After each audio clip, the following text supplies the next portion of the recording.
ನಮ್ಮ ಇವತ್ತಿನ ಪುಸ್ತಕ ಹಣೆಬರಹ ಪ್ರಯತ್ನ ಯಾವುದು ಮೇಲು, ಪೂಜ್ಯ ಶ್ರೀ ಗವಿಸಿದ್ದೇಶ್ವರ ಸ್ವಾಮೀಜಿಯವರಿಂದ. ಪುಸ್ತಕವು ಕೇವಲ 20 ರೂಪಾಯಿ ಇದ್ದರೂ ಅದರ ಒಳಗಿರುವ ಸಾರ ಅತ್ಯಂತ ಮಹತ್ವದ್ದು ಹಾಗೂ ತುಂಬ ಮುಖ್ಯವಾದದ್ದು.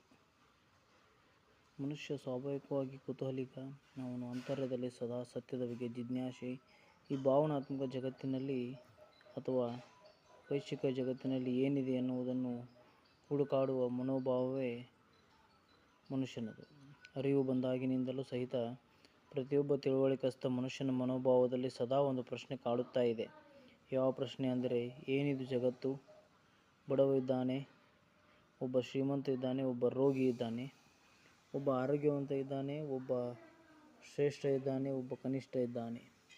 ಹೀಗೆ ಮನುಷ್ಯನ ವಿಚಾರದಲ್ಲಿ ಹಲವಾರು ವಿಭಿನ್ನವಾದ ಯೋಚನೆಗಳು ಬರುತ್ತಾ ಇರುತ್ತದೆ. ಇದಕ್ಕೆಲ್ಲ ಕಾರಣವೇನು? ದೇವರು ಹೀಗೇಕೆ ಒಬ್ಬೊಬ್ಬರಿಗೆ ಒಂದೊಂದು ತಾರತಮ್ಯವನ್ನು ತೋರಿಸಿದನೆಂತೂ ಕುತೂಹಲ ಇದ್ದೇ ಇರುತ್ತದೆ. ಹೌದು, ನಿಜ.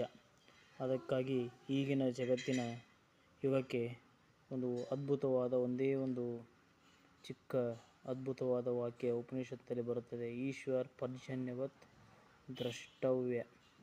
ದೇವರು ಹೇಗೆ ಇದ್ದಾನೆ ಅಂದರೆ, ನೀವು ಭೂಮಿಯೊಳಗೆ ಗೋಧಿ, ಹೆಸರು, ಜೋಳ, ಅಲಸಂದಿ ಏನೇ ಬಿತ್ತಿದರೂ ಎಲ್ಲ ಕಾಳುಗಳು ಒಂದೇ ಆಗಿದೆ. ಆದರೆ ಜೋಳ ಬಿತ್ತಿದರೆ ಜೋಳನೇ ಬರುತ್ತೆ, ಗೋಧಿ ಬಿತ್ತಿದರೆ ಗೋಧಿಯೇ ಬರುತ್ತೆ. ಹಾಗೆ ಮಳೆ ಒಂದೇ ಆಗಿದ್ದರೂ ಕಾಳುಗಳು ಯಾಕೆ ಭಿನ್ನ ಭಿನ್ನ ಅಂದರೆ, ಮಳೆಯೊಳಗೆ ದೋಷ ಇಲ್ಲ, ಕಾಳುಗಳ ಅಂತರ್ಯದೊಳಗೆ ಯಾವ ಶಕ್ತಿ ಇದೆಯೋ ಆ ಶಕ್ತಿಯನ್ನು ತೆಗೆದುಕೊಂಡು ಬರುತ್ತದೆ.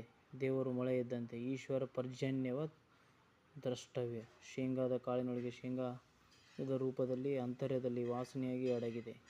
ಹಾಗೆ ಕಾಳಿನೊಳಗೆ ಯಾವ ಅಂಶವಿದೆಯೋ ಅದೇ ಅಂಶವು ಅದು ಬೆಳೆಯಾಗಿ ಬರುತ್ತದೆ. ಹಾಗೆ ದೇವರು ಎಲ್ಲರಿಗೂ ಸಮನಾಗಿರುತ್ತಾನೆ.